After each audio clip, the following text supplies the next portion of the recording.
12 लाख उत्पन्न करमुक्त करत सरकारचा लोकप्रिय होण्याचा प्रयत्न. मध्यम वर्गाला खुश करण्यासाठी 12 लाखांचं उत्पन्न करमुक्त केल्याचा फंडा सरकारने आणला, पण सुरीला मध लावून ती मध्यमवर्गीयांच्या मानेवर फिरवण्याचाच हा प्रकार असल्याची टीका सामनातून करण्यात आली आहे. सामनाच्या अग्रलेखातून केंद्राच्या अर्थसंकल्पावर सडकून टीका करण्यात आली. सामनातून अर्थमंत्री निर्मला सीतारामन यांचा खडूस असा उल्लेख करण्यात आला. काय लिहिलंय सामनात? काळा पैसा आणि बनावट नोटांचा देशात सुळसुळाट सुरू आहे, त्यावर अर्थसंकल्पात कुठलाही तोडगा नाही. पण 12 लाखांचं उत्पन्न करमुक्त करून हे सरकार लोकप्रिय होण्याचा प्रयत्न करत आहे. मध्यमवर्गीयांनी मोठ्या प्रमाणात मोदींच्या विरोधात मतदान केलं, त्या मतांची चोरी करून भाजपने विजय मिळवला.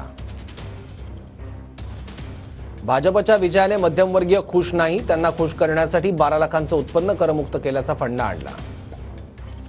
पण सुरीला मध लावून ती मध्यमवर्गीयांच्या मानेवर फिरवण्याचाच हा प्रकार आहे, तेव्हा सावधान.